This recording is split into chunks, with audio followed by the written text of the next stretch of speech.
Hey guys, so I just wanted to jump in real quick before the interview actually starts. Just got done filming the interview and you have to make sure you stick tuned, listen to every single thing. There has been so much covered in today's interview.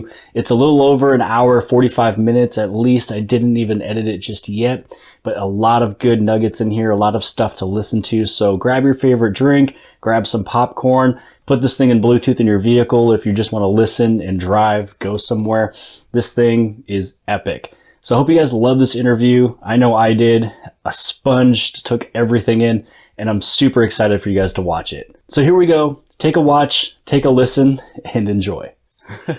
Thanks for being here. I mean, I appreciate I know it. you're busy schedule. And there's a lot going on with Helium that I think we're going to talk to, a bunch of that today. But yeah, just introduce Definitely. yourself. What'd you do? Where'd you come from? And what you doing over at Helium? Definitely. Yeah. No, so I've been at Helium for now 3.5 years. Prior to joining Helium, I was in the cybersecurity world and I had various roles for about 20 years or so. And just before joining Helium, I took a wrong turn and went to a company called Hortonworks, which is a Hadoop open source company, and just wasn't the right fit, both for me as well as for the company. And was there only for about 2 months as their chief marketing officer. But that was probably the best mistake I made in my life.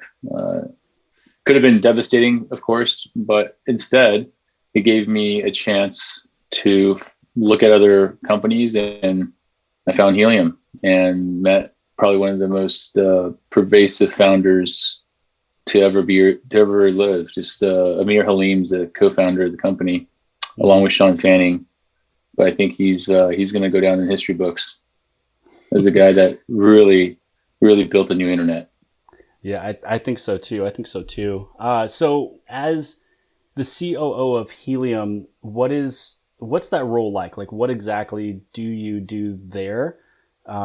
Just for a little bit of context. Sure. It's most of it is outbound, go to market, sales, marketing, business development. There's a little bit of it that's more internal HR-ish, although we're a fairly small group, so it's not too hard. And we tend to do that by committee between Amir, our CTO, Mark, our Chief Product Officer, Abai, and I. So the four of us, will make calls together. So that's worked out pretty well for us. Okay.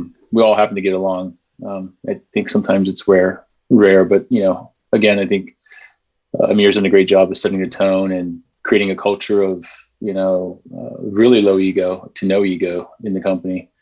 And at the end of the day, it really doesn't matter what my title is. I'm very clear on the mission, and, we're all rowing the boat the same direction. So everyone's got to pitch in, and I got to do what I got to do. It doesn't matter what my title is at the end of the day.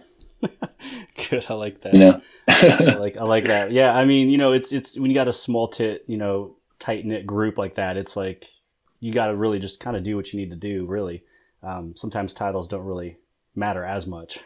Yeah, no, definitely. So for question 2, if you can just give a quick explanation of just the genesis, like the beginnings of Helium, like kind of where did it come from, how did it come about, and things like that. Yeah, Helium has a very interesting genesis story, actually. It started about 8 years ago. So it's not a young startup. It's quite an old startup. And I know your viewers are probably, varies in age group. So for the younger audience, they may not have heard of a guy named Sean Fanning, but Sean Fanning is a legend. I mean, he started a company called Napster. And Napster is the reason why Apple iTunes is worth billions and why Spotify even is a company. Napster started it all with music sharing. And Napster basically went to war with the music industry and the intellectual property of music and so forth. So Sean Fanning is a guy that wrote the code, created the product called Napster. Amir Halim is a multi-time video game champion of the world. I think Quake 2 was where he dominated. He sold a couple of companies that built video games to EA Sports or EA Electronic Electronic Arts, the game company. I think Amir was one of the guys that created 1942. So maybe some of the folks on your channel, they'll watch your channel, have played that game. But Amir and Sean met because both were into video games. They were both into the video game scene and in that world. And Amir competed competitively. And so that's sort of how they met. And I think Sean Fanning loved video games as well. And so they kind of like had circles that knew each other, and somehow they met eventually. And when they were sort of together doing different things, I think one of the problems that kind of popped up, and for Amir and for Sean, they're both kind of that unconventional thinker, I would say. They don't follow the path that's laid out. They like to think differently.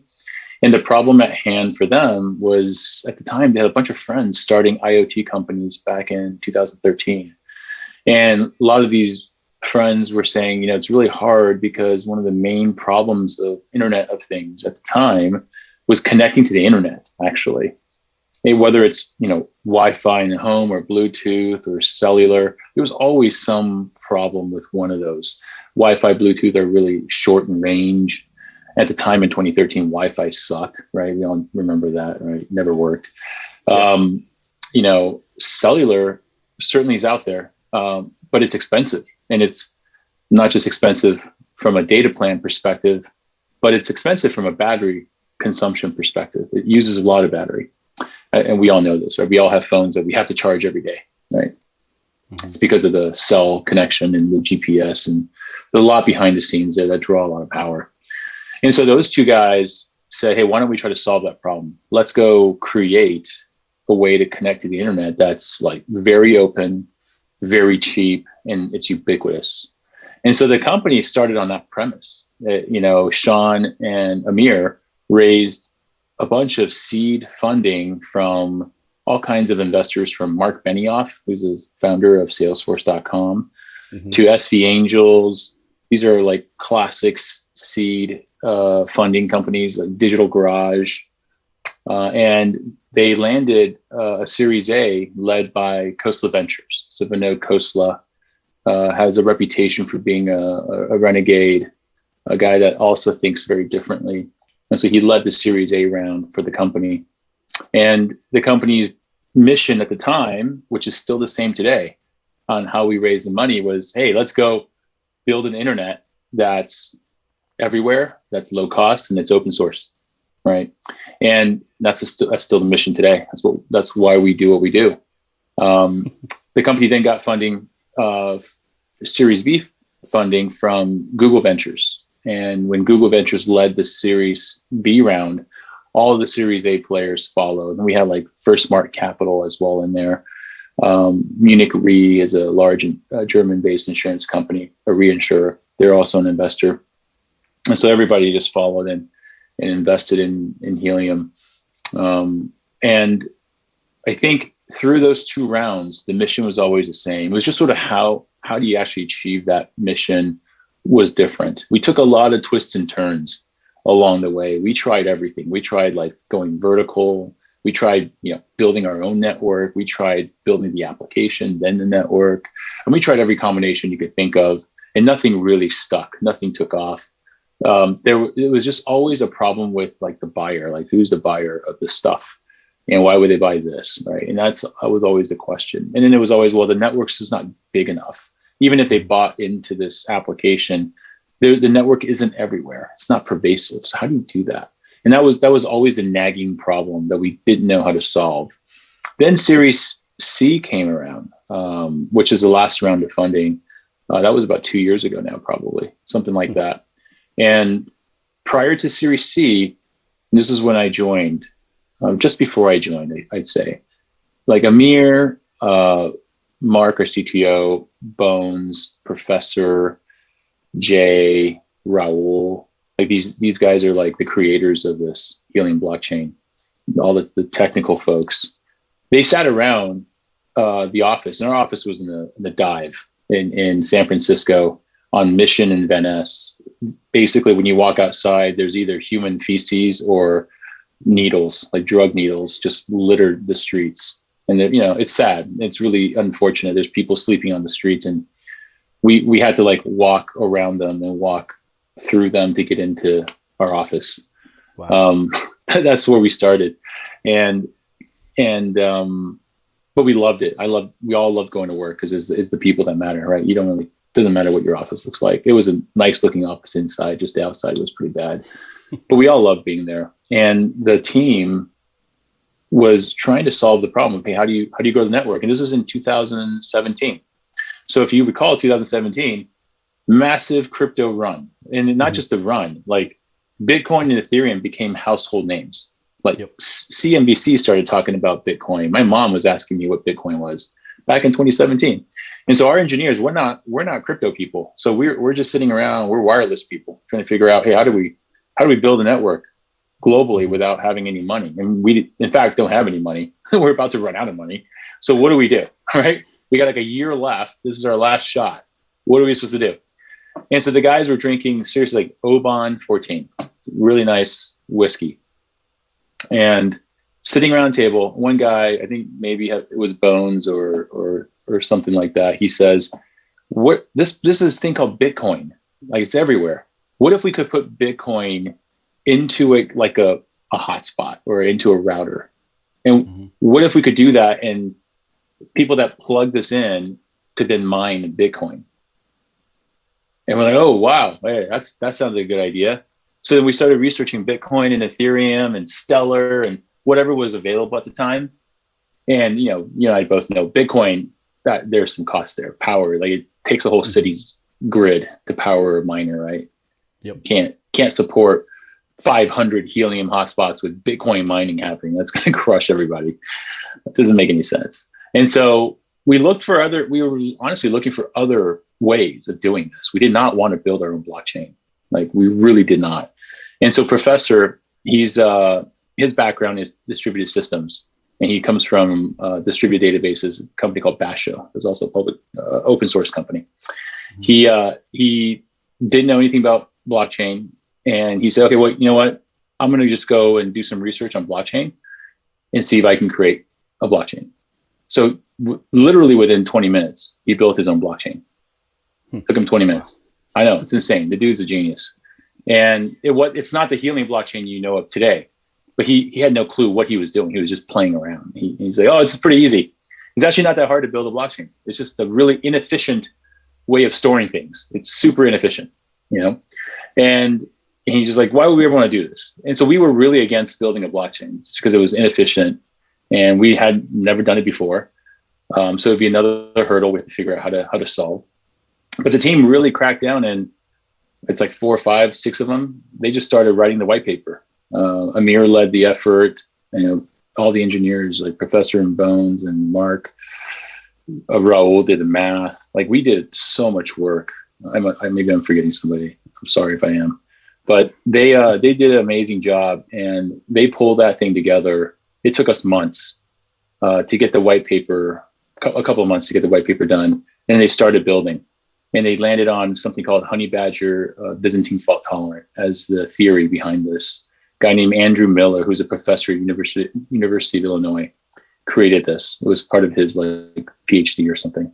And so we actually took his theories in his paper and we wrote it in Erlang, turned it into code, essentially. And that was the beginning. And that's sort of how we ended up creating a blockchain, which we really didn't want to do. We had a lot more twists and turns. We were building hardware. We were trying to do it on a different hardware platform, a different chipset. We failed. We had like engineers disappear on us, all kinds of crazy stuff. So it's not perfect, right? And no one knows about these things, but behind the scenes, there was like some turmoil and, engineers going rogue and a couple of engineers just doing strange things. And somehow we ended up going with LoRaWAN, which is a SymTech technology that's also open source. And I'm really glad we did do that. They've got thousands of vendors that make the stuff. They're just, they got probably hundreds of private networks that run on LoRaWAN around the world. And very sizable, but they didn't connect them all. And so they had all this disparate private networks that wasn't connected. And Helium's approach is completely the opposite, right? We're not private. We're public, we're open source, and anyone can connect. And we hear everything. Like our hotspots can hear all those LoRaWAN packets, regardless if it's ours or a private company's network packet. We hear it all. And so we really, kind of just went forward and thought, hey, if we build it, eventually things will connect, like things will come. It's so weird, right? That they will come. No, it's like, it's one of those like leap of faith things. And not a lot of people believed in us. We went to raise a round of funding 2 years ago, and the crew, two groups, we're really thankful that they met us. Two groups. One is Multicoin Capital, a guy named Kyle Somani. He was like coming into office even before we were raising funding. He was just meeting with Amir, chatting with him. Amir was sort of talking about the white paper, talking about our, what we're trying to do, why we're doing it, the problem we're solving. And so Kyle was like, oh, this is intriguing. Got his partner, Tushar, to do some more work with us and look at our system. And Tushar and his team really came up with our economic model. Like, we're not economists. We're not blockchain DeFi people. I know nothing about any investing, let alone DeFi, right? And so Tushar is a genius. Like, Kyle's like, got it technically right away. Tushar is the economic genius and created our, with his team, created our economic model, which is a two token system, the burn and mint equilibrium. Just amazing. You guys should read his paper if you haven't. It's just a work of art. And those two guys were like, okay, we should fund you guys. Like we should, we want to lead the round. And in parallel, we met Nick from Union Square Ventures. That's so Union Square Ventures, Multicoin Capital, they co-led our Series C round. And so we got lucky, both with Nick at USV, Kyle and Tushar for Multicoin Capital. And now we are where we are today. Just a lot of hard work, a lot of building by the engineers. I think I was looking back at my Twitter feed, October of 2020, we hit 10,000 hotspots. What is this, April now? We're almost May, right? By the time you air this, it'll be May maybe. Yes, we're at, so May 1st, we'll be at, I don't know, I think we're already over 30,000 now, right? Yep. Yeah, I think we just hit 30,000 like just a couple hours ago. A couple hours ago? Yeah, it's insane. Yeah, it's insane. Like who would have thought that would be the case? Yeah, I mean, I got on, mid-January, and I think I was like 18,400 something. Yeah. So I joined with 18,000 people. So we've already almost doubled since January. Yeah. Yeah. And it's like, and then we got to talk about this, man, which is like availability of hotspots. It's like, it's berserk. I mean, it's so difficult to get hotspots from anybody.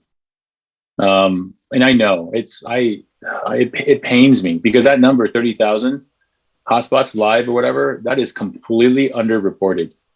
Like what it should be at is over 220,000 hotspots. That's what it should be at. But due to supply chain issues, COVID, shortages on ASICs, the Suez Canal and the boats getting stuck, it's just a series of bad luck. And in the world of hardware, just so your viewers understand, it takes time to build hardware, from the chip to the board to the case to the packaging. Man, when you order something, it takes 8 to 10 weeks to physically build it. This is not like magical. Then you look at, well, why has Apple got iPhones everywhere? Well, one, they buy a crap load of inventory. They just buy it and hold that inventory.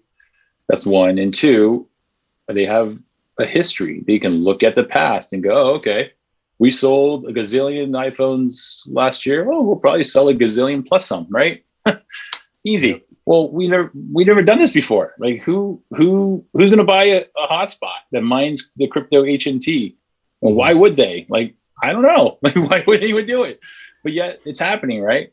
And so I think the forecasting is getting better, for one, just so that your viewers understand. It's getting better. It's taking time because it just takes time to build hardware. Rack Wireless has got it dialed in. They're building as fast as they can.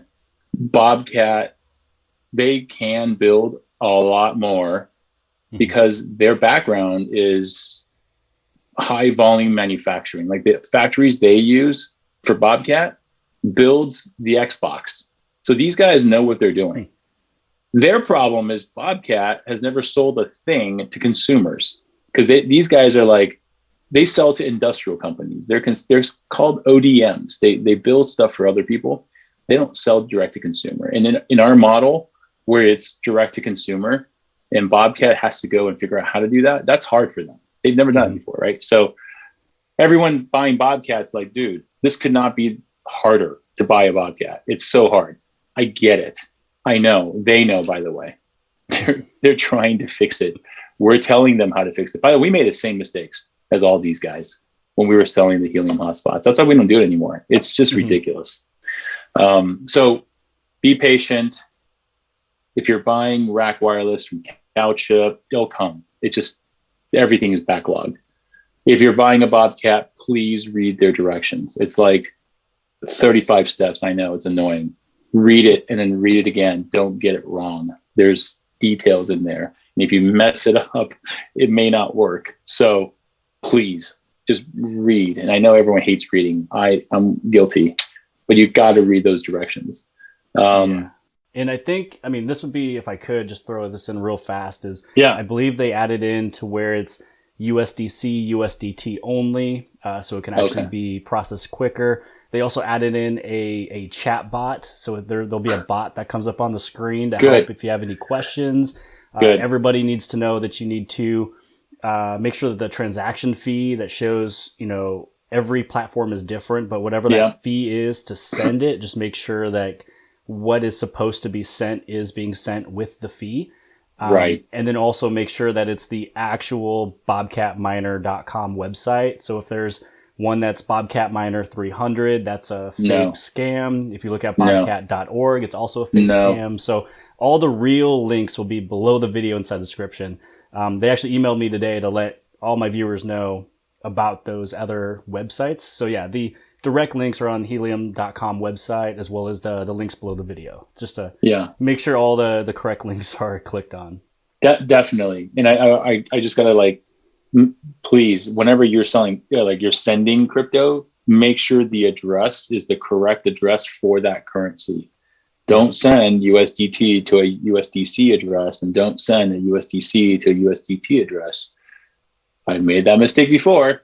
You'll lose it. It's gone. Poof. Right? Me too. Don't do that. Right? That's my advice for folks. Read. It's good advice. Triple check. Yeah. Right. I always triple check for sure. So question 3 would be, what is your vision of Helium 6 months from now and then 5 years from now? Or you could do 3 if 5 is too far. We know things can change. So we could do the 6 months from now, 3 year from now.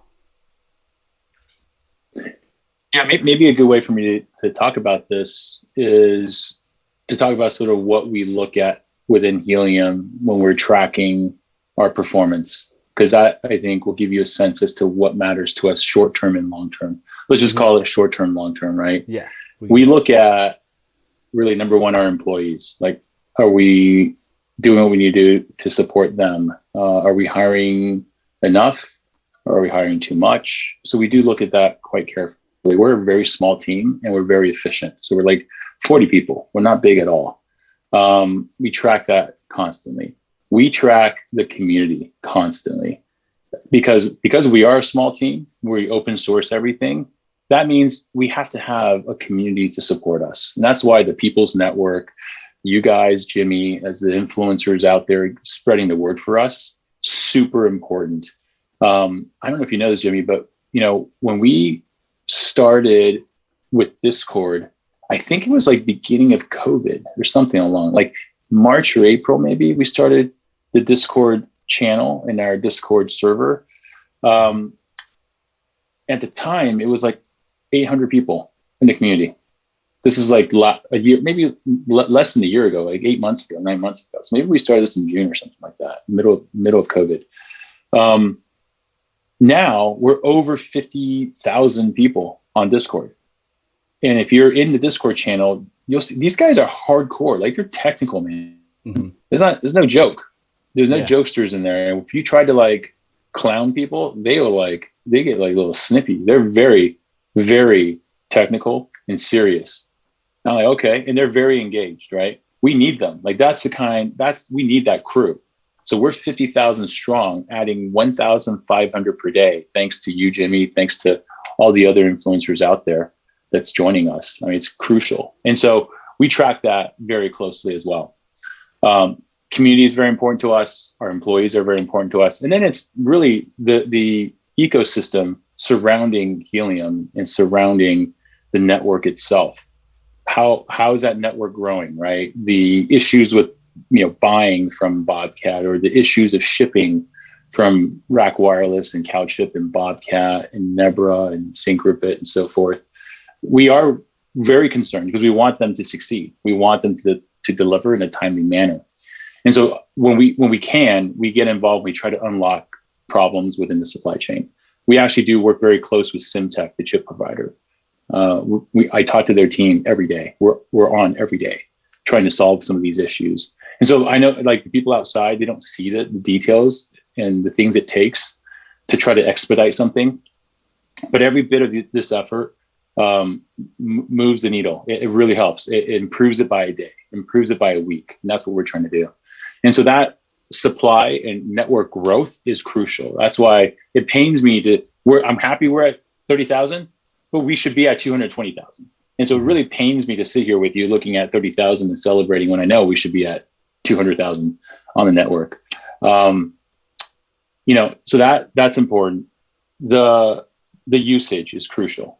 And this, again, I don't think the community knows this. We don't talk about it very much, but we do things like webinars, we do blogs, we talk about and we highlight customers that join the network and use the network for different use cases, different applications. So you'll see some of that, and you'll see some integrations that we have on that specific for Internet of Things, for IoT. Mm-hmm. And those are all crucial. So we track that very closely. We have an amazing team of people doing that. 4 full-time folks. I've got 8 interns joining this summer just on the sales and business development side to go after this, to go and increase our usage of the network. These are all college kids. They'll get to learn about IoT, learn about crypto, get a foot in the door in a tech, and we get workhorses. It's a symbiotic relationship, right? And obviously, we hope they love Helium, and we want them to be a part of the network as well. So that's 8 is we had an intern program last summer, and it was 3, and this year we've grown it to 8. So we'll see how we scale. And then the last piece is just, we look at the complete package of the ecosystem of our employees, the community, the supply of the network growth, and the usage of the network. Because if all 3 are humming, or all 4 pieces are humming, then you get the flywheel effect. Like this starts to feed itself. The energy becomes more and more efficient, and you get more and more people helping, right? And that's what's happening now. The network is growing massively. The backlogs on the hotspots and the orders are insane. It's unbelievable. Like everything was going well. By the end of the year, I think we would be at like 600,000 if everything would just unlock. It's insane. The usage of the network is great. We're adding like 10 to 15 new customers per month now on a regular basis. We never had that before. And the bigger the network, the easier it is to actually bring on new customers. So that's working really well. And you get a massive community of 50,000 on Discord, not to mention like all the other channels we have, Twitter, and you guys as influencers are helping us with like YouTube and TikTok. I mean, I think we're like closing in on about 150,000 to 200,000 people now, just very involved with the Helium community from all angles. So those are things that we look at short term on a day-to-day basis. And, when you start thinking midterm, long term, what's next? What's our vision? I think we've proven to certainly ourselves and in the community that what Helium has created in this blockchain is truly a unique incentive that is the only incentive of its kind that can start a wireless network creation model without a whole lot of money. It's pretty cheap and simple to do. And that hasn't been done before. And I think that incentive that's underpinned by the blockchain is truly unique. And it's something that can be applied to all wireless networks. And so you saw that release with FreedomFi yesterday, the day before. Time, I can't even tell time. It's like things just 2 days ago. Yep. 2 days ago, we crushed their website, guys. Good job. FreedomFi's website's down. I think it's still down. These poor guys, they keep trying to fix it, and it just keeps going down. It's like the floodgates. The more the floodgate opens, the more water just comes in. There's so much demand. It's insane. But FreedomFi is a partner that we announced together that they're going to build the Helium 5G, which means they're putting the Helium blockchain into their 5G technology and enabling every person, individual, to essentially become a cell tower. Mm-hmm.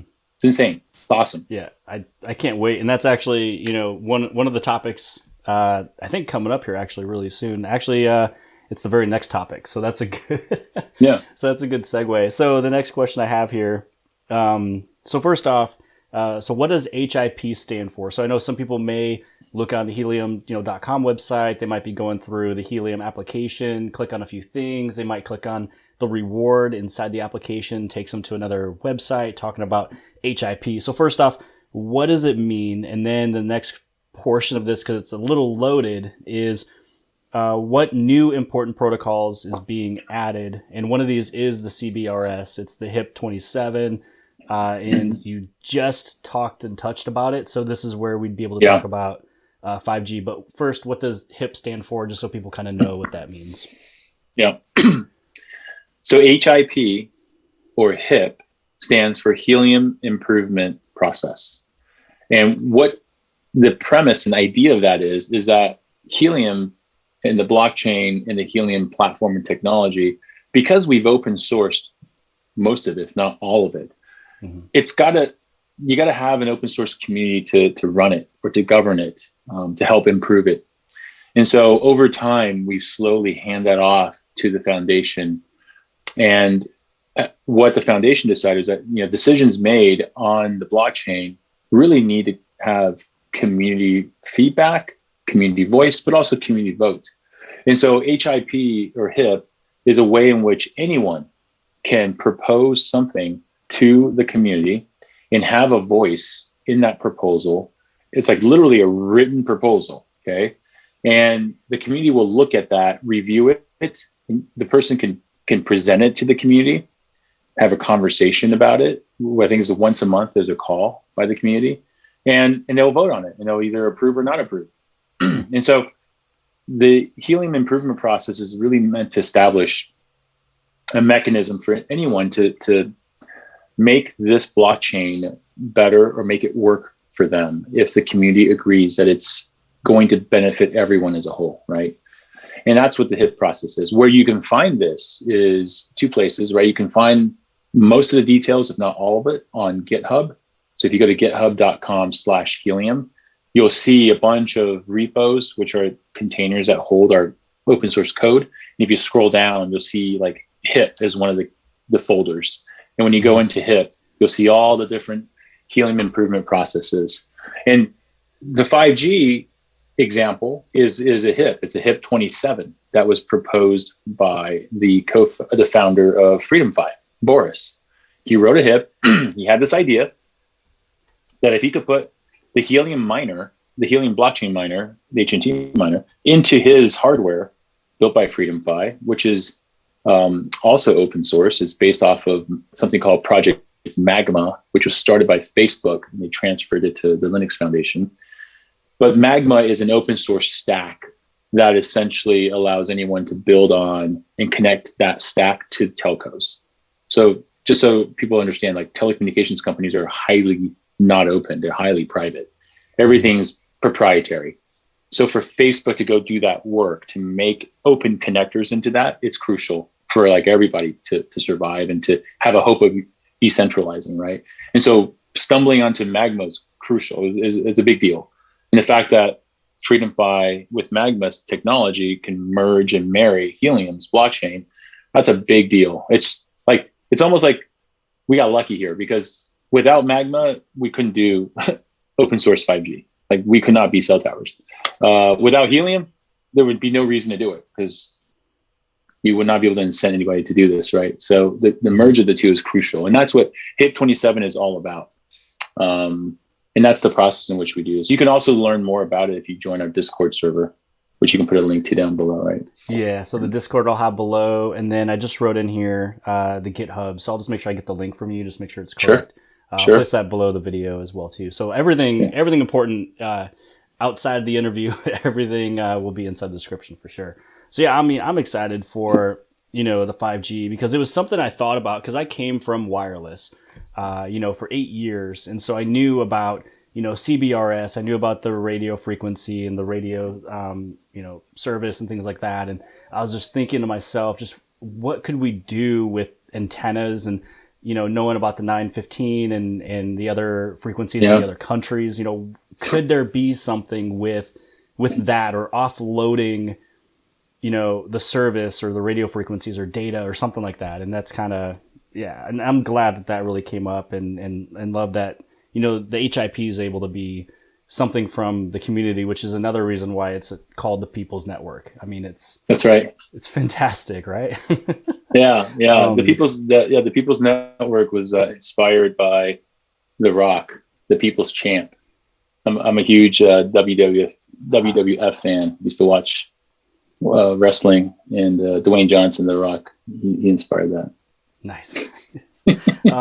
So on kind of on this note, so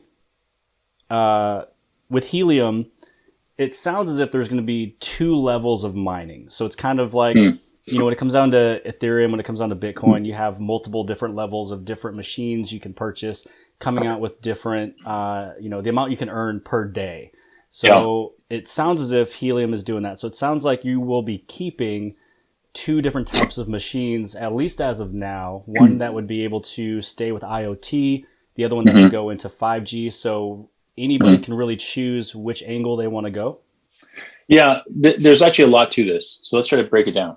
Yeah. So everyone understands. There's currently the Helium HNT miner or the compatible miners. These miners, like the Rack Wireless, the Bobcat, the Syncrobit, the Nebras, and the Helium original ones, we call them the OGs internally. They actually contain a full node of the blockchain, the Helium blockchain. The full node is in that box. And what's happening is because there's so many new boxes, new hotspots joining the network all the time, we're growing very rapidly. It's the amount of chatter between the nodes is getting to become too much. It's not scaling the way we like it to scale. That's why you'll see, like, you get this question all the time, why haven't I mined for the last 8 hours? Is anybody else experiencing slow mining? Like, what's going on? Well, what's going on is the blockchain is trying to resolve itself. But instead of like 2,000 or 10,000, it's 30,000. Imagine like 30,000 blockchain entities, right? Decentralized. They're just trying to reconcile records constantly. When you do it between you and I, Jimmy, just the 2 of us, it's easy, it's fast, right? Oh, so here's my record. What's your record say? Oh, cool. Yeah, we're in sync. Awesome. Imagine if we had to do that with 30,000 people every 30 minutes. Dude, that's what's happening, is that things aren't able to resolve fast enough every 30 minutes because there's too many people involved. Too many cooks in the kitchen. We're all going like, hey, my record's not matching your record. Wait, hold on. Let me update my record, right? This is what's happening between all the hotspots on the network. So we have to make a fundamental change, Jimmy, and that's validators. That's another HIP, right? I don't know if we're talking about that, but we should. I think it's HIP 25. I can't remember which HIP it is now. Let me pull this up. They're going to kill me. I messed it up. It's HIP 25. I was going to say cyborgs and they kill me. No, I got it. HIP 25 is validators. What validators are, guys, right? I explained, right? Too much chatter between gateways, right? And the chatter is like proof of coverage chatter. Like the chatter could be, oh, Jimmy sent Frank some HNT, or Frank sent Jimmy some HNT. That's all chat. That's all recorded, right? And that's just chatter. And so what's happening is that's just too much for 30,000, let alone, remember, I want this to be 220,000. That's like insane. Mm-hmm. Validators have to happen, because what validators will do is it will alleviate the pain from the network, allow it to perform as we expect on a consistent basis. That means you're mining every 30 minutes. You don't have these spots where it's like not mining for like hours, right? And so validators will be servers based in the internet. They'll contain the full node of the blockchain so that the edge hotspots won't need to hold it anymore. The hotspots will just go and check with the validator. Like, hey, hotspot says, hey, I see something. This is what I see. Let me hand it off to the validator. Siri. Hey, let me. My watch Siri went off. But let me go check, and the validator will tell me what the right record should be. So I don't have to like hold it and then go talk to 30,000 people to figure it out, or 200,000 people. The validators, if let's say there's 200 or 1,000, even, that's fine. They'll just check and they'll make sure all the records are correct, right? That's a decentralized network. And so having a layer above the hotspots called validators in the cloud that will constantly perform at the level that we need it to perform and be able to reconcile records at the speed we need it to do, then all the miners and all the mining would be like on schedule. You know what I mean? That's the best way to like think about it. Yeah, all right. For sure. So, right. So if we have that, right, validators that hold the full node, the edge IoT miners, the old, Helium HNT miners are doing its thing with witnesses and challenges and all that stuff, and they're updating records and sending it to a validator to update. Great. So now what about the Freedom 5 5G or any kind of compatible 5G mining? Right now, it's still early, but right now, based on the HIP 27, what we know is going to happen is there's going to be a 5G signal. So a cell phone can now use the Helium 5G network to make, to watch YouTube or text message. And the mining related to that is going to be the same as the LoRaWAN mining. There's not going to be a difference, because we're going to leverage LoRaWAN in those 5G boxes. Essentially, the 5G hotspot will do both. We'll have a 5G radio and it'll have a LoRaWAN radio. And it will use the LoRaWAN radio to do all the blockchain stuff that it needs to do, the witnessing, the challenges, and all that. That's the thought right now of how we would do it. And that, by doing that, it would get that product to market faster because it requires less change. Right. So if you think about, time to market, how do we get it out there quicker? Leverage what you've got and leverage what you know works, right? Get it to scale better with validators, and boom, add this 5G thing that's leveraging the same blockchain network, and off you go. The difference here is the packet's going to be different. A cell phone packet, like when we're text messaging with a cell phone, or we're like, watching YouTube on that from our neighbor's Helium 5G hotspot, that's a big, massive packet. How do we handle that? What's the data credit usage for that? Like, we had to figure that out. I don't have an answer for you today. We need to figure it out. We have ideas, and Tushar's all over this. The economic genius I talked about, the economy guy, he's going to help us with the modeling, and he's been thinking through a lot of this. The community is also making a lot of great suggestions as well. If you go to the HIP 27 channel, there's a lot of conversations about this. And so we don't have the exact answer, but my feeling is that we're going to attempt to do something that's just easier, that exists, so that it's less change, so we can go to market faster. Yep. So that means if you're mining HNT today, you're still going to mine. And if you want to mine both the 5G and the LoRaWAN, no problem. Like, you can do both. You know what I mean? Yeah. So it'll be mostly with the data packages, because that was, the portion that was with this loaded question, which was, how will the new rewards breakdown look like? So I knew you probably didn't have the whole breakdown yet, but it sounds like it's part of the data packages, which I have, I have the Victor V-Link mouse and rat trap at the house. And so I'm seeing, every 12 or 30 or either 12 or 23 hours, I'm seeing small data packages being sent just with those traps speaking with the hotspots. And I feel like in the future, we'll be talking about the halving in the future, Yeah. a little bit here, but with the halving, with the witnessing, with the challenges and stuff, I feel like those may go down a little bit, but at some point, the data packages will be giving us more of the rewards at some point in the future. Right. Yeah. Okay. That's right. There's an equilibrium here, right? Yeah. It's like a seesaw. In the early days, there's less usage of the network, so you want to reward people more to just create the network first. As more and more users pile on, the data credit piece will start going up, and it will tip to scales where now passing data is more important. The network's built, right? So having data transmission becomes a bigger part of the reward system because it's a natural evolution to that. And so it's just like a seesaw where eventually it'll tip to scale. Yeah, and this is the important portion of the video I think everybody's going to try to go to, and I'll link it with timestamps. But the most important thing is, like, I try to explain it where, halving is coming up, which that's going to be the next question, is number 5. Speak about the halving on August 1st. And everybody's mentioning, oh, is it even worth it? Am I too late? Should I not even do it? Things like that. And I try to mention that at some point, you will mostly get rewarded by the data packages. You're getting rewarded for what the blockchain is made to do. You're getting rewarded what the network's purpose is, which is Internet of Things, package transfer, not really just hotspots speaking to each other. So as long as I'm correct here, that is what we're really looking for in the future. Is we're not really looking at everything going way down and you're barely getting anything. You'll be rewarded from the purpose of the network, which is Internet of Things, and then soon 5G with the data packages for reward process. Yeah, something that the audience probably doesn't, they glance over, they don't remember perhaps, is that when you use the network, you have to burn HNT. Like, you have to take the HNT token out of circulation and make it disappear permanently. So imagine like a big pile of HNT sitting here. Using the network takes away from that pile to create this data credit, and it doesn't come back. It goes away forever, right? And so now what you have is data credits, and you're spending the data credits on the network.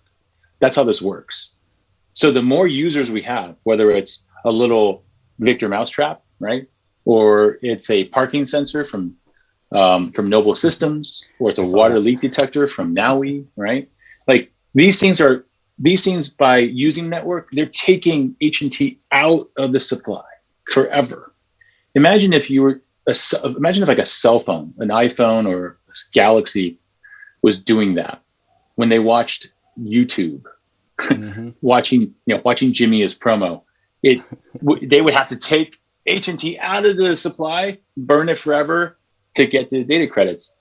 Not only does usage pull supply out, when a manufacturer wants to stake their hotspot or gateway onto a network, they need data credits to do that. That means they got to go get HNT out of the supply, turn into data credits, and supply data credits into the hotspot so the hotspot can join the blockchain, right?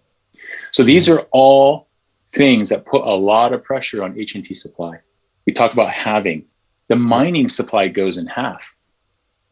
Okay, great. Now miners have less. There's more usage taking away.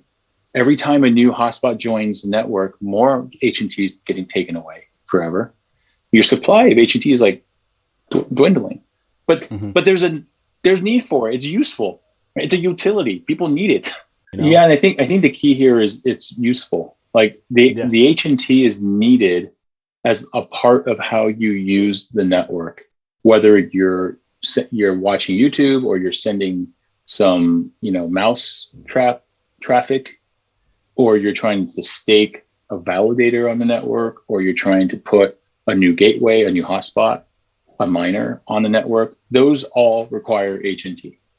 It's just how the system works. So the utility is there. It's incredibly important to use the HNT to go build a network, and that's how this works. So I would suggest people look at the mining. We have a bunch of documentation online. docs.helium.com talks about mining, talks about the economic model. It's very important to actually dig into that and understand how this works. Yeah, I mean, I'm excited for it. Yeah. I'm really weird. I get goosebumps, if I hear a good song, and I get goosebumps if I'm in a good conversation. So, without getting too close to the camera, it's there, man. Thank you, man. So, okay, so we've kind of touched on this a little bit. This question number 6, 200,000 plus hotspots on order. What does this mean for the network? And so, I mean, the only thing that, if I can just kind of direct it, and you can take it however you want, is, some people are just getting a little discouraged with like, oh, that's going to be so many of them. But I think you've touched on it before too. I mean, the main purpose of having a good network is something you can sell to other partners who would want to join Helium, if I'm not mistaken. Yeah. In the beginning, it was very risky. I mean, in the beginning, when we were starting the network, early days, I mean, who knew if this would work? We didn't know. We thought we needed to build a global network. And so if you joined us early on, you were rewarded for the risk. Yeah. It was just riskier. But we know now, it works. And we know that we've caught the attention of lots of other networks that want to just roam on the Helium. Well, great. That's exactly what we wanted, right? And as soon as we get other networks roaming on the Helium, that means devices need to use the network. And again, H&T is needed for that. And even if you're mining, if let's say you started mining, you're mining like 50 H&T a month or something, it's great.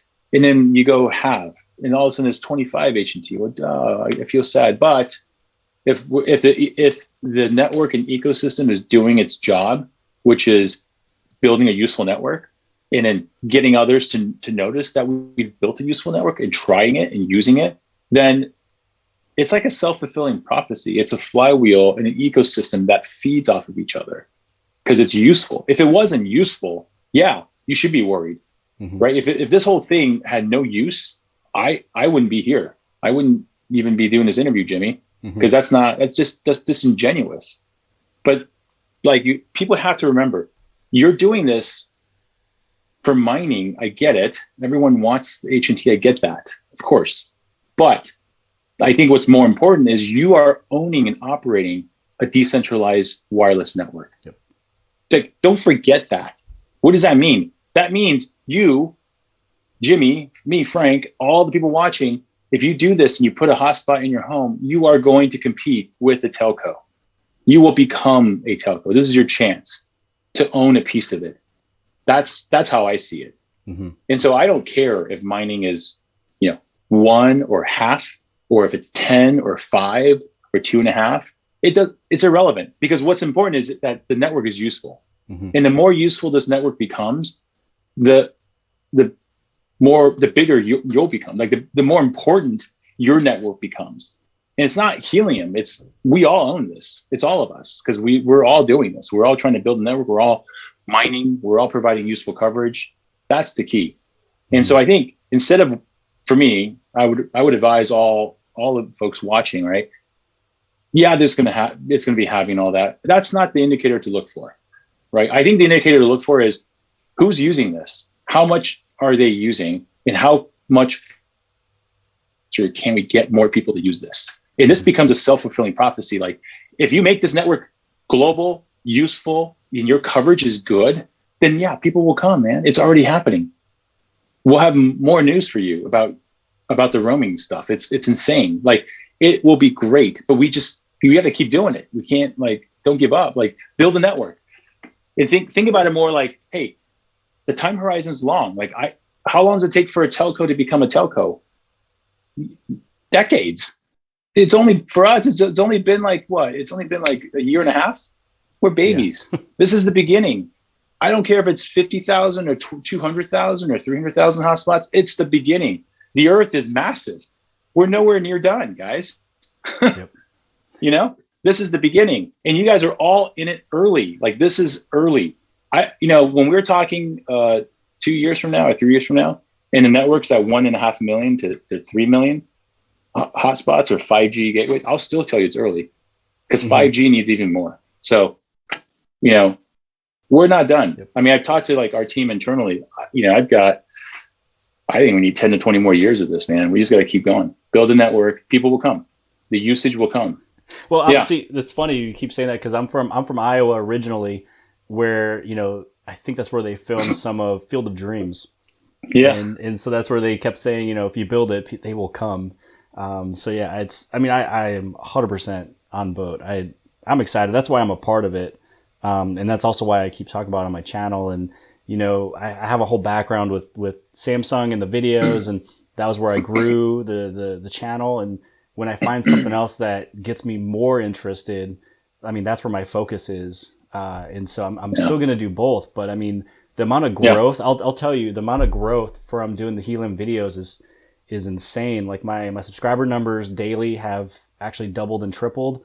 Wow. The amount of questions I get, I mean, I should be hired for a consultation or something, because I get like the amount of questions in 1 week from the DMs and Twitter and Instagram is insane. I've never had so many questions or people asking for their time, and I've done like several Zooms with people just to answer questions, and I respond back with it, and it's so many people reaching out with so many good questions that in 1 week's time I've fulfilled everything I've done for the last 8 years on my channel.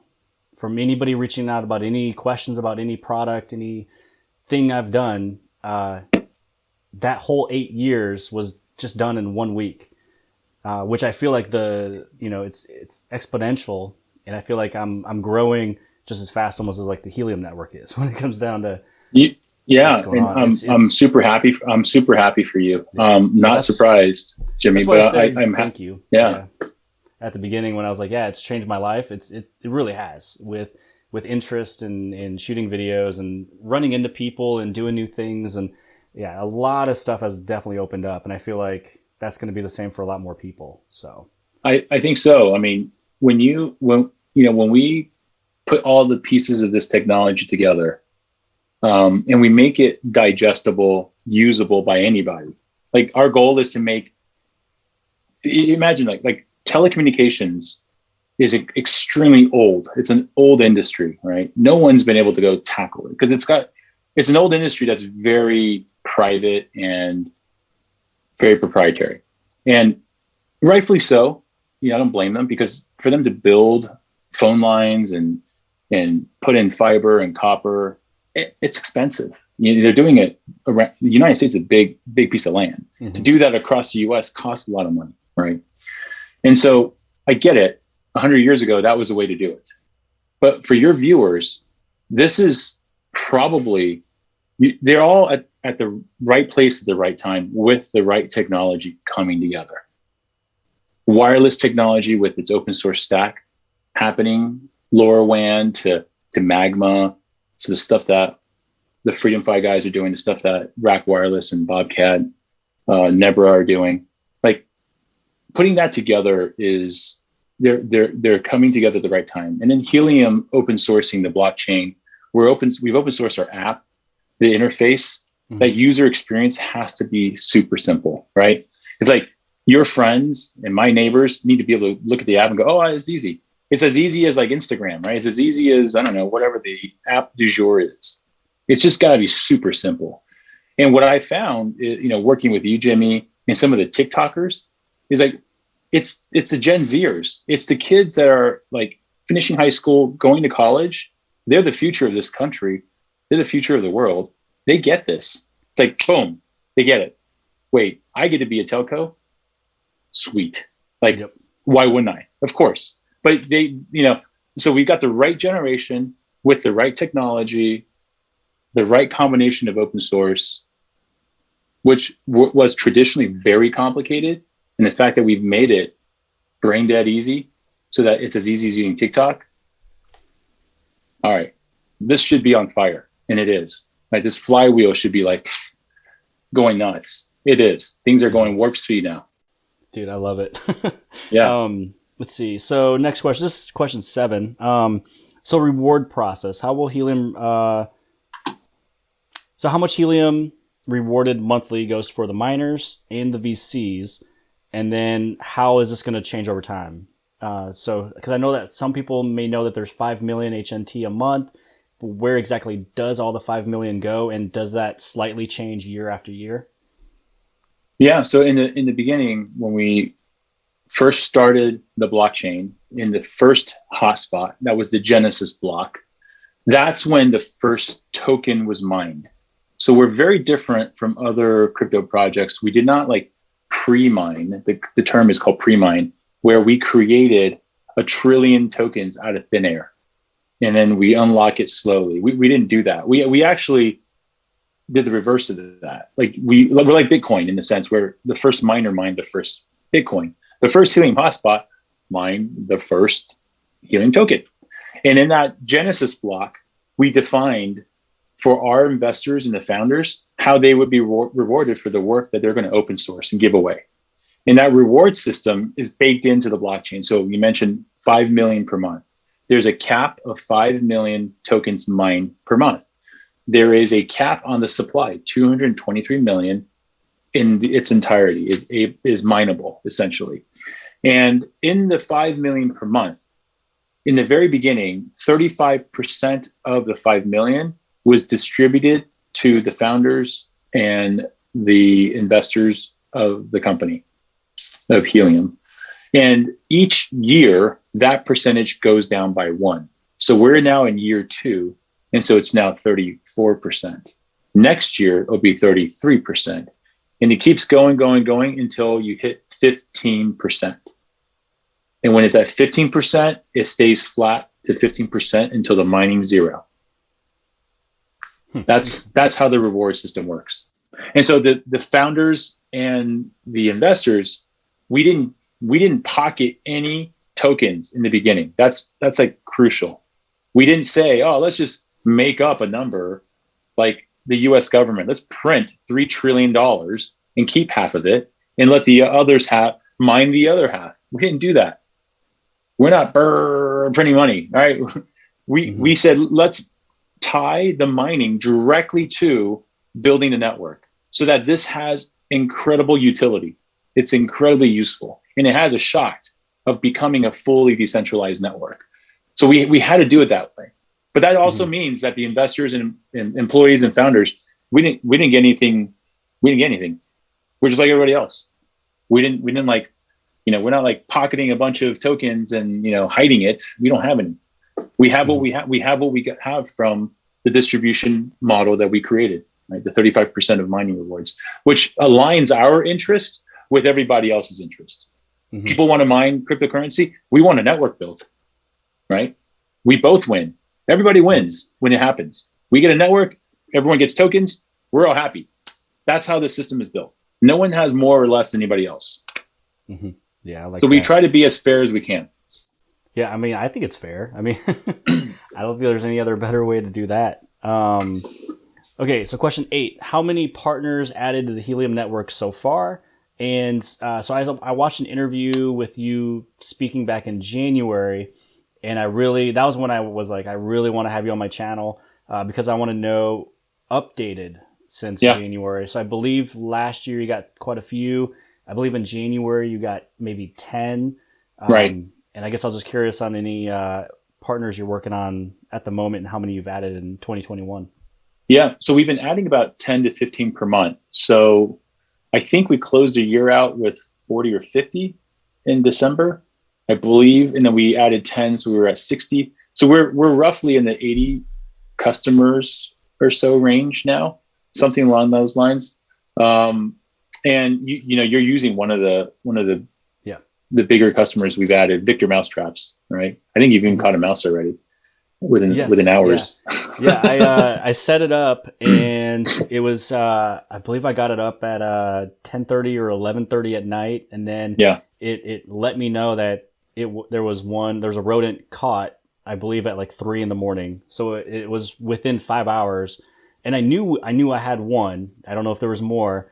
But yeah, so it was amazing. I woke up the next day and I started actually recording me walking downstairs, taking a look at it for the first time. Oh, that's awesome. And so I walked downstairs like, all right, let's make sure it doesn't jump out at me and let's make sure it's not a false alarm. And there it was. And took it outside. I mean, it's fantastic. I mean, I understand the fact and the usage and using Helium to notify us if something is used and caught. And, I wasn't really into getting the, aggressive swing arm all the way down, hurting the thing. So going to something that would not only do it humanely, it was able to notify me, so then I wouldn't have to wait a couple weeks to notice, there was something there, or I would prematurely just keep looking at it when there's nothing there. So the fact of, if it's a massive company that has a big building with 15 floors and you're able to identify which floor it's on, which room it's in, and you can know exactly like, this building, room 15 on the second floor has something without them having to manually look at all of them, is brilliant. Yeah, I'm excited for that. Yeah, and Victor's a fantastic product. Woodstream is the company that built it. They're the guys that invented the mousetrap, and they figured out how to make a better mousetrap, literally a better mousetrap. The Victor mousetrap, they've had it for a bit. I think they've had that product for a year or two, but no network until Helium's expansion was big enough. So now that the ecosystem and all the community have really gone out and created this network, Victor can see success in this now. That's like a huge example, again, of the usefulness of this network. Victor Mousetrap is perfect. It's a great technology that would not work if there was no Helium network. Mm-hmm. Without the people's network and everyone becoming essentially a cell tower, that thing won't work because it needs to connect cheaply, right? It's a mousetrap, for Christ's sake. Why have a data plan? The hell, mm-hmm. Right? Makes no sense, right? So that's a great one. Airly is another one. Airly is a air quality sensor. I don't know if you remember, but like last summer, parts of the country were on fire. Maybe most of the country. It was insane. Yeah. And air quality becomes a real issue. Like, should you go outside or not? Should you wear a mask or not wear a mask? Because breathing in particles in your lungs too much probably bad for you. I'm no doctor, but doesn't seem like a good thing to do. Well, if you had air quality sensors out there telling you the AQIs and it's severe or really bad, then don't go outside, or prepare yourself before you do. That's also a sensor that needs a low cost network that's everywhere. And then we've got some pretty cool use cases that I really like Noble system, especially in cities where parking is difficult. So in LA, there's a neighborhood in LA called Huntington Park near Huntington Beach. There, the public parking system structures now all have these little, I want to say pucks. They're like hockey pucks on the parking spaces. That's all LoRaWAN, and they're just talking to Helium hotspots and telling the digital displays if there's parking or not parking on that level. It just saves time. Everyone's always fighting for parking in cities. I don't know if that's a problem in Kansas City. It's a problem everywhere else. In cities, if you go downtown, yeah. Yeah, right. Yeah, especially during football games. Yeah. I love that. And then the last one I think that's crucial is water as an application, water management, water leak detection. So a company called Nowie has a really smart water sensor that checks boilers and water heaters for apartment complexes, even toilets. Because, and we found this to be true globally, water seems to be the most precious resource that we kind of take for granted. Mm-hmm. We don't really talk about it, but there's a finite supply of drinking water, clean water. And if we just let it leak away and evaporate, that's a shame, because we may not have that water forever. And so water conservation, at least ensuring that your boiler's not leaking, your water heater's not leaking, your toilet's not leaking. I mean, that's wasted water. Just if you can prevent that, right? That's half the battle. And the rest is everything else related to the environment. But water management is crucial in every single city, in every town. That we talked to so many companies. That's been the number one application for a network like this, is that we make it so that a water sensor in any apartment complex, anywhere on any floor, like your mousetraps, just connects and it just works.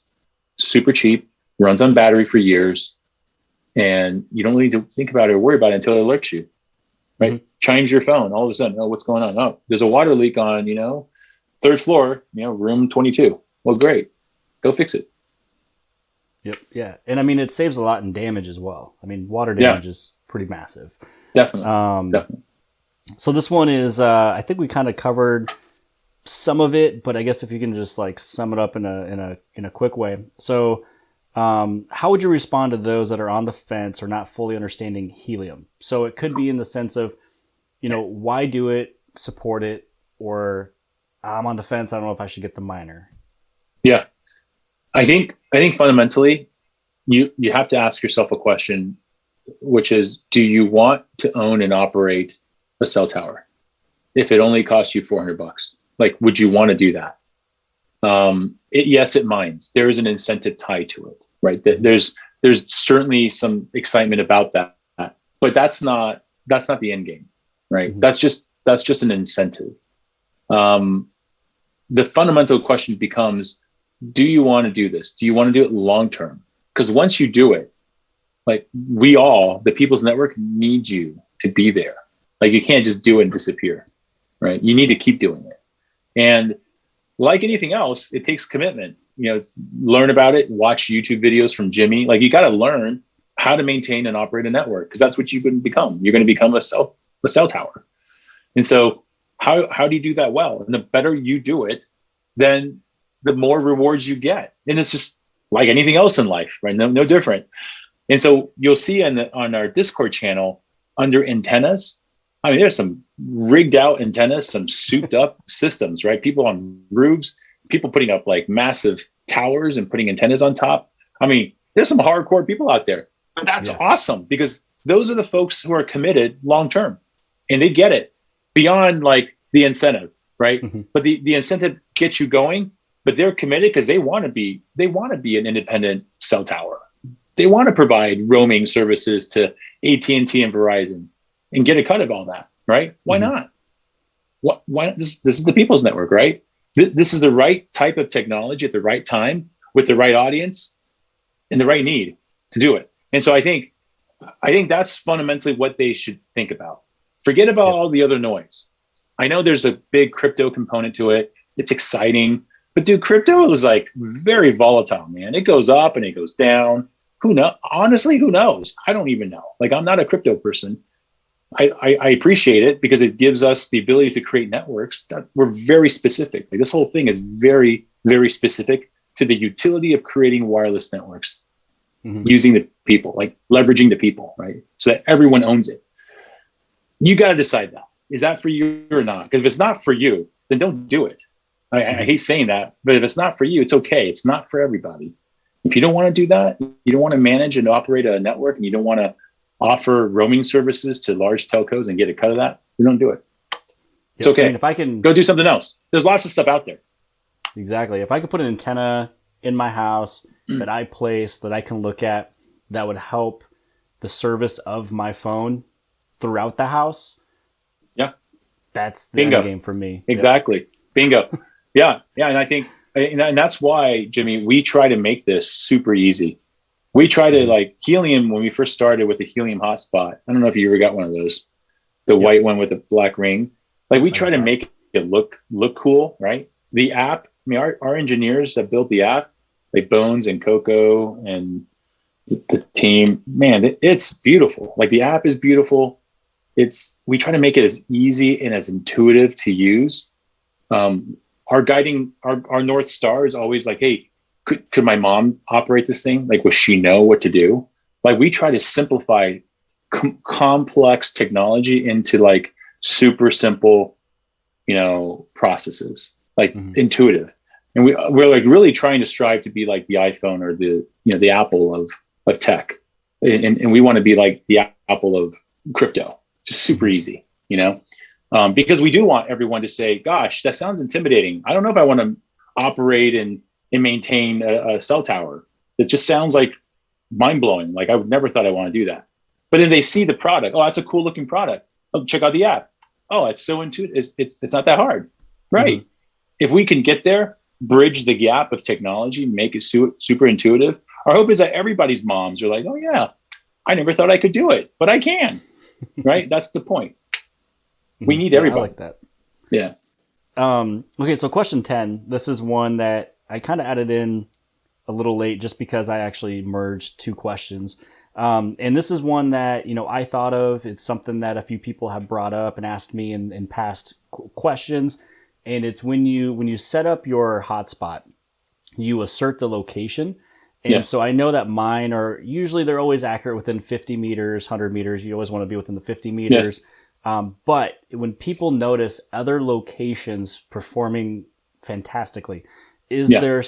can people spoof or mislocate for personal benefit without the actual benefit placement for the network? Is there actions in place for that? Has it already happened where you can't do it anymore, and to make Yeah. sure that it doesn't happen in the future for spoofing, Yeah. basically? Yeah. And this question is a good one because it's related to people who've been trying to game the system or Mm-hmm. cheat the system by not actually putting a hotspot where they claim it to be, but it's just like a pile of hotspots in their like living room or in their bedroom or in their closet. I would say, early days, we really struggled with that. It's a very hard problem to solve. But having said that, the blockchain system itself has gotten a lot smarter since the early days. It's learned quite a bit about what signals, how signals really operate. It's really physics driven and how to interpret those things in a way that has high efficacy that, hey, this is actually legitimate, or hey, this is actually cheating. And so our anti-cheat code and our anti-gaming code that's in the system that's built in is learning. It's a learning system.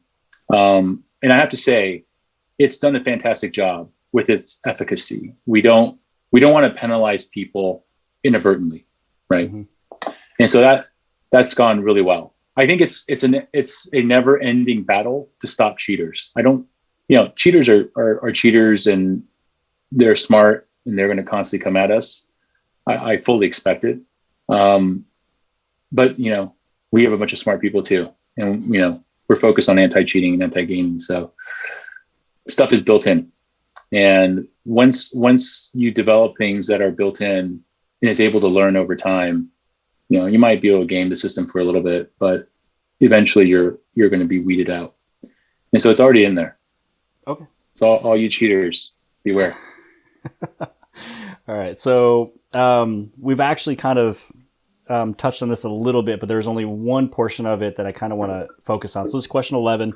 It was pertaining to continued growth. So does Helium have room for growth for years to come for the use cases, the partnerships, the network? Competition is a big one.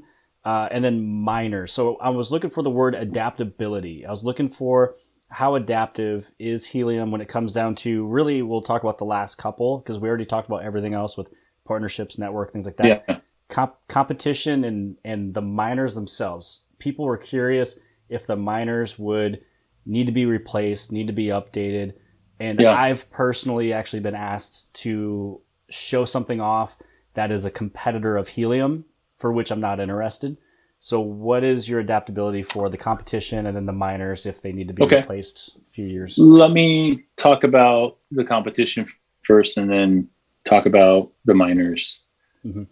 So when it comes to competition, I have to say, like a year and a half ago, I don't think Helium really knew what our role was, other than building a network and getting a bunch of people to do it with us with this incentive model. We didn't really know, like, well, what are we going to do? Like, what's our role in all this? And that didn't really hit us until, like, I would say like 8-9 months ago, when things really started taking off. We realized for this to really work, Helium has to be truly open source. Like, we can't be rent seeking. Like, we can't go, oh, you want this? I got to charge you for it. Oh, you want to build a Helium compatible gateway? Oh, you got to pay me, share my designs with you. We can't do that because those are barriers for adoption. In that case, it's barrier for spreading supply, right?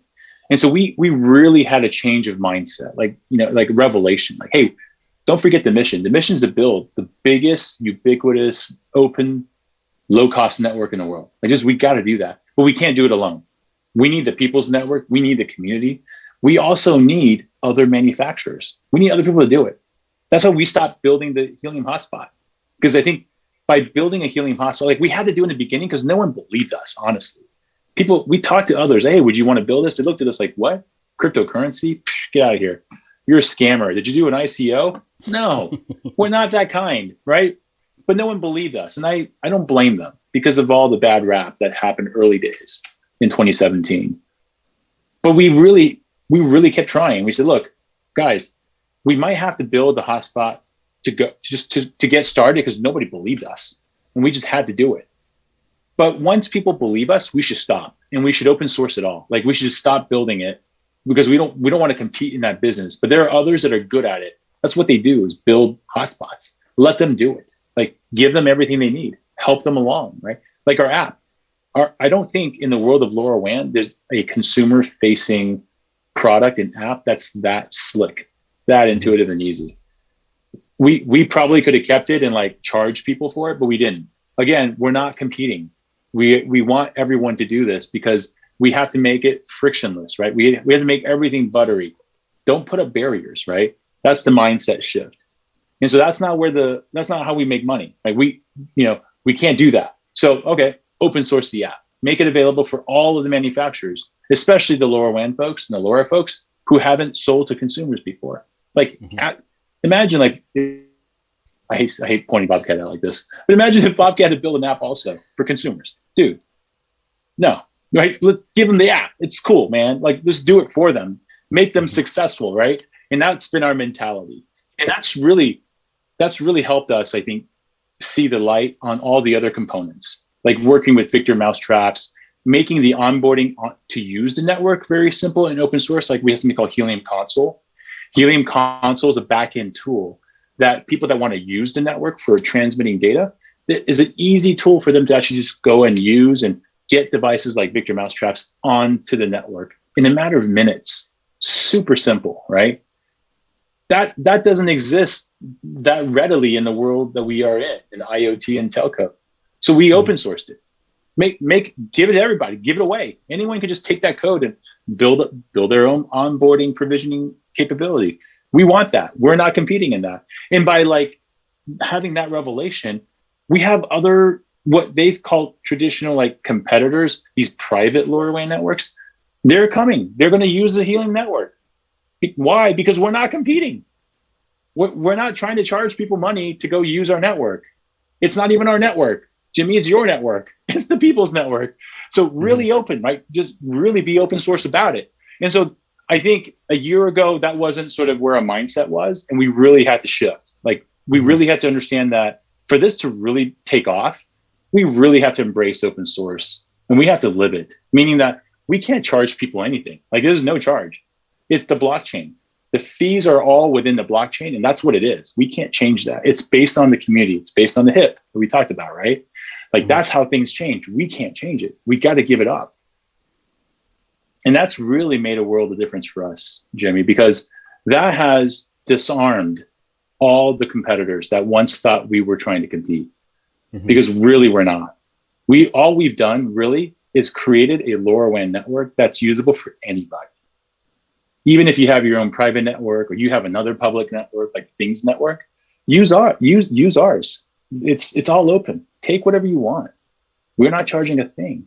We'll help you. We even help you technically on onboarding, all of it, And that's the message, if they're watching, I hope they hear this, because we want you to use the network. It's available. It belongs to the people. It belongs to everybody. Everyone's excited and they're in it for the long haul because they want to build a network. They're incented to do so. And they're going to do it for the long haul. And now that's enabling us to go and try to get people to roam, get existing technologies just to roam onto a network. And that idea, I think, is really clicking, really taking off. And that's going to drive this. So from a competition side, I would argue on the wireless networking side, we don't really have any competitors. I've seen some like crypto competitors out there. I'm not going to give them any airtime, so I won't talk about their names. You know who I'm talking about. But dude, charging people $5,000, $6,000 for like a LoRaWAN gateway or whatever they call theirs, and the mining the rewards are like split equally, and there's no proof of coverage. It's just this random time split. Like, what is that, dude? Come on, that's garbage, man. Like, you can quote me on that, dude. That's stupid. Like, why would anyone do that? Why would I pay $5,000 for something, and I think I'm mining Ethereum or mining whatever their thing is? It's not network creation, right? Remember, this is a utility. Like, it goes back to purpose. What is the purpose of doing this, guys?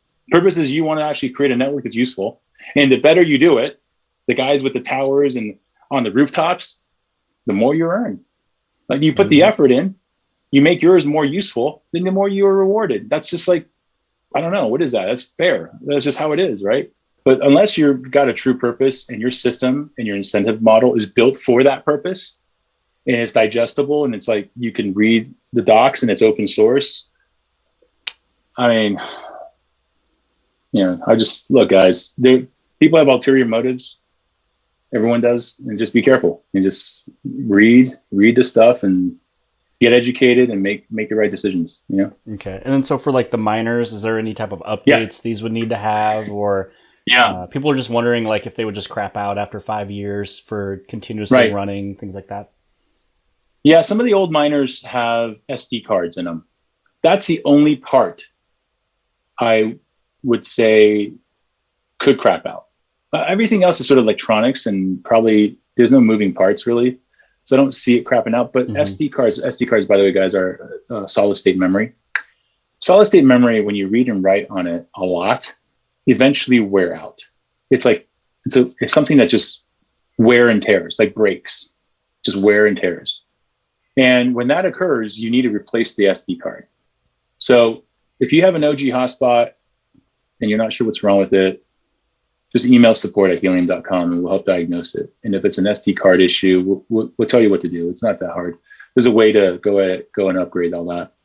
I'm going to get crushed for talking about this probably, but that's truthfully, that's the only thing I can think of is, but again, I can't like predict is that going to be 5 years or 10 years or 1 year? I don't know because I don't know. I'm not an expert on solid state, memory. I'm not. I don't know. And really, when it comes down to SD cards, with my years of experiences, it's really depending if you're moving that SD card, from something that is this powerful to something that's this powerful to this powerful, and as you move it from phone to phone to phone, the internal storage is getting so much quicker, faster than what that SD card was, and that's what corrupts the SD card and makes it spin too fast. So if it's in the same machine, it shouldn't really crap out like what the micro SD cards did with, let's say in Samsung phones. If you bought it 2 years ago, if you put it in a brand new phone from today, it would be toast in 5 minutes. Oh, I see. Yep. Yeah, I mean, no one's moving SD cards in the Helium hotspot, hopefully. Yeah, for sure. And the machines are staying the same, so they'll be okay. So well, you know what? The other thing is the plugs. Just to be like, I'm just super transparent. The plug, the outlets, like the plug. Like if you find that you have power like problems, like it's not powering on, check the plug, because those are just random plugs you can buy on Amazon or AliExpress or whatever. I don't even know where we sourced it.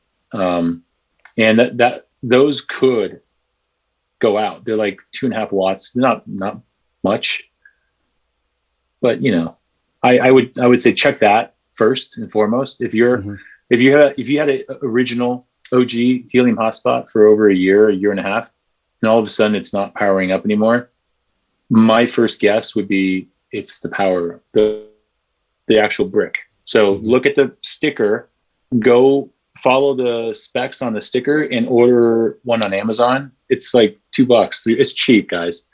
If you want, email support to make sure, and they'll tell you if it's okay. Get that, exchange that, see if that fixes it. If that doesn't fix it, email support. Maybe it's SD card. I don't know. Got it. So question 12, we talked about it. So if you feel that it's all covered, then we can move on. So staking with validators, it's huge news.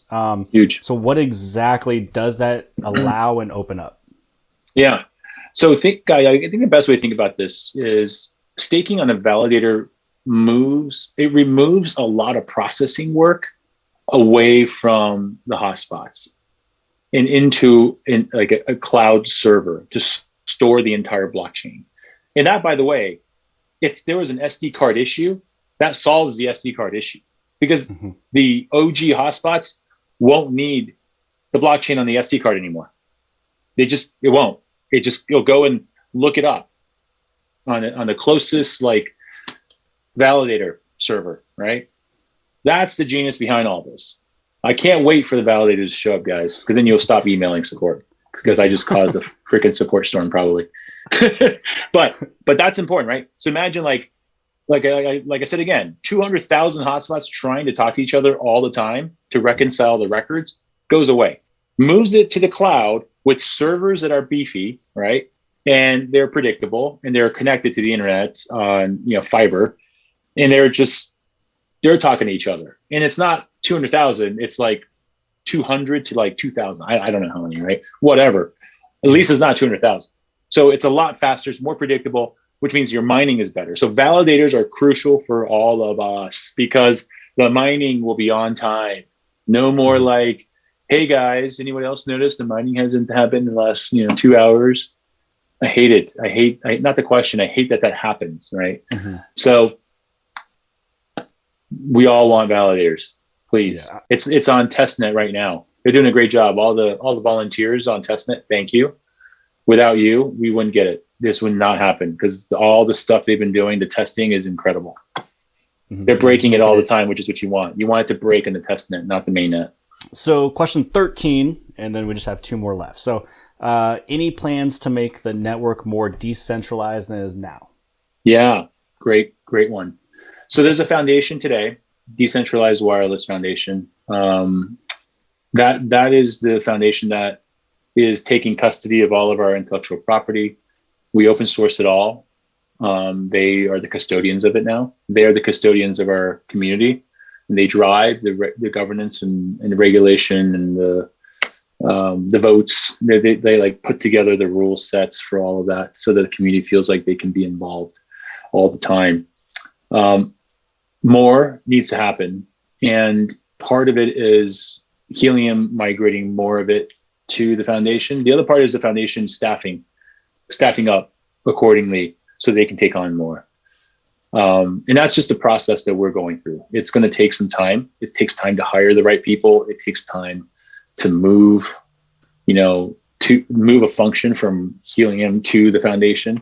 So that just takes time. I would expect to see over the next 6 months a lot of changes where the decentralization of the blockchain itself, of the intellectual property that we've created, that we've open sourced, you'll see a lot of rollouts that's happening. I'm kind of tipping some stuff here, hiring on the foundation side. They're staffing up, moving all the components.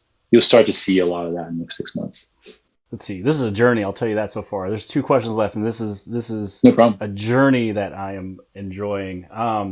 So question 14. This is just, we dug so deep with so many things with this. So this is really something that's a little bit more fun. So what is the biggest tip or the biggest knowledge nugget about Helium, the miners, antennas, placement? Just one thing that you can share with everybody. One little nugget of anything that you want. What would you say? Yeah, I would.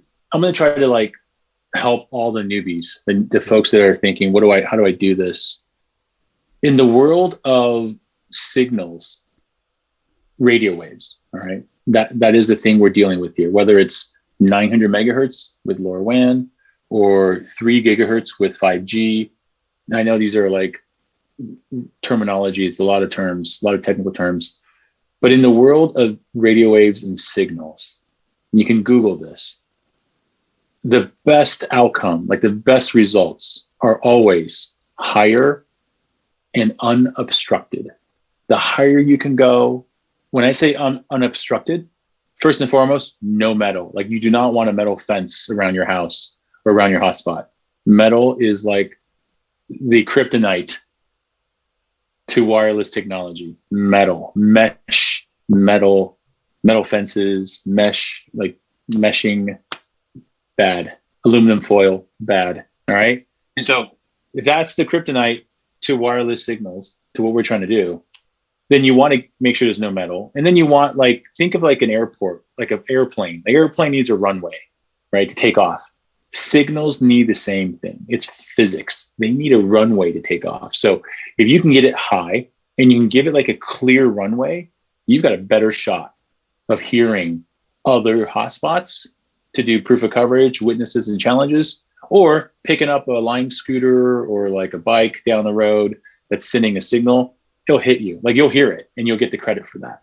So hire and think like runway. That means like don't put a wall, don't put obstruction, no tree, no wall, like give it like the ability to see the sky. Like just, you know. So that's why we always suggest higher windows. Glass is okay, like windows are okay. Also, water. Don't put it in the water because water is an insulator. However, water reflects signals. So if you live near a lake, you live near a bay, it's a thing of beauty, guys. So if you're like in, for example, Manhattan's a great example. If you're in middle of Manhattan or you're in Brooklyn and they have those rivers, whatever you call them, next to it, forget the names, Hudson River or something. Dude, it's insane. It's awesome. Like it's great because the signal will hit a water and just bounce. It just keeps traveling. So it gives it more distance. It's like a runway for signals. All right. Nice. Does that work? Is that cool? I like that. All right. That's really good. And then, so question 15, this is the last one. This is actually one that was asked by a viewer from my hype video. So again, thank you for everybody who asked a lot of questions. I don't know if you went through any of the questions, but there's a lot to dissect there, a lot to digest, a lot to go through. There's a ton. And there's so many good questions. And I wanted to go with one that wasn't really in the whole theme of everything that I've written down with all the other 14. And it came from what? Yeah. So it came from Nicodemus Robles. I've already emailed. So he knows that he won. So thank you for the question. The question is, if you're able to go back to day one of the project, what's the biggest thing you would do differently? That's a great question.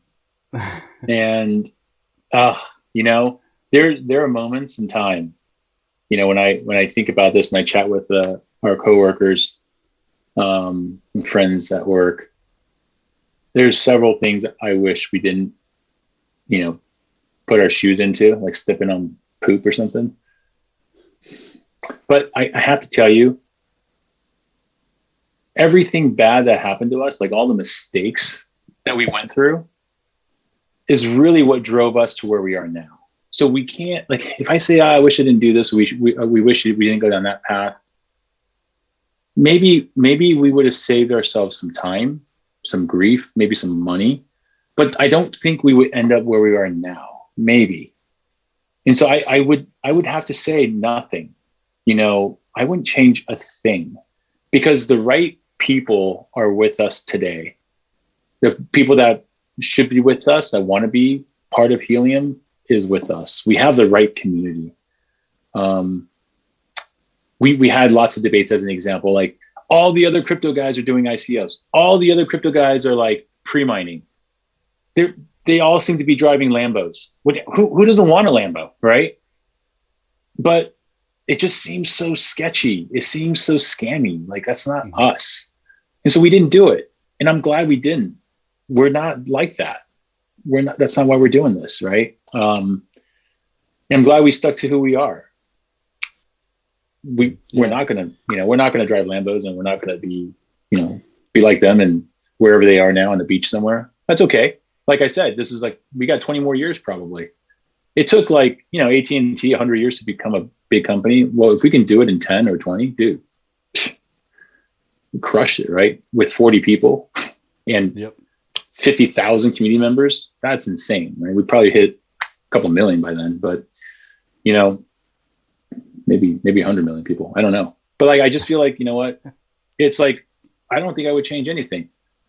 Because I think if we change something in the beginning, we may not be where we are now. And a lot of decisions we've made are fundamental to who we are, like the moral character, the ethics in which we believe in. We don't ever talk about that stuff, as friends and colleagues, but it's just how we behave. This is who we are. I get mad sometimes on Discord, and I'll go off and blow up on people who are rude. I admit, poor showing on my part, but that's who I am. I get very passionate about what we do, and I don't like it when people are rude to us or disrespect us without like checking their facts, without checking the data, right? It really pisses me off when people claim, oh, we're scammers. Or in the early days, I'll tell you, Facebook, we had some Facebook ads running because we were trying to sell hotspots, right? We're just trying anything we could to sell hotspots.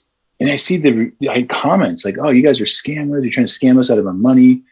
Why does this thing cost $500 or $400? I'm like, good Lord. And I engaged. I'm not a social media influencer, Jimmy. I don't know not to engage. Like, don't engage with those, right? I did, and got in these like battles for what? At the time, you know what? I can't blame them. We were nobody. We didn't know if this would work. Sure, then maybe they're not so wrong to think that maybe we are scammers, but we weren't. But fundamentally, it's not who we are, and it hurt. It hurt my feelings. I shouldn't have let that hurt my feelings, but it did. And I made those mistakes of making those comments and fighting with them online. It's stupid. I regret doing that. That's probably the one regret, if anything, is blowing up on Facebook comments or Discord. It's not who I am. I'm sorry. If you're rude to me, I should just let it go. If you call us a scammer, I should let it go. But man, we're not. And it pisses me off when people do make those claims without doing their homework and there's no facts behind it. They just like to say stupid things. They really that I'm getting angry even talking about it now. Yeah. Welcome to the internet. Welcome to the comment section. I try to stay out of it. I go in it just to make sure that everything's fine and see if there is anything good. But a lot of times you just gotta move on. It's the comment section is crazy. And I just want to end this one. This is the closing. I just want to end it with something that just came to my mind before we came on, which was the names. Where do the names come from? I feel like it's a rap generation, like a rap name generator. You know what I mean? I'm like looking at all my names of my hotspots. I'm like, where is this coming from? Like, yeah, this is so cool. I think this is Bones' idea. Bones is one of our developers. I call him a designer because it's beautiful. He develops beautiful things. He's not a designer. He gets upset when I call him that. So if he watches this to this point, he'll hear it. Right. But what he did was this. He thought to make it fun, like in the beginning, like instead of just making it hotspot 1 or hotspot 2, hotspot 3, every hotspot has a unique address on the blockchain. And so when I say a unique address, it's like a hexadecimal thing. It's like 0xh545. It's those long numbers, right? So instead of showing those numbers, because our goal was to make this so that our parents, like a mom and dad, could install this. Dude, they're not going to know what the hell a hexadecimal address is, let alone be able to write that thing down. So Bones had this great idea. Why don't we take the hexadecimal or these unique numbers, the strings, break them apart because they are unique, and assign them 2 adjectives and an animal name. 2 adjectives: big blue bird, right? White, stingy eel, like random names, right? And he thought if we did that, and it's randomly generated by the blockchain.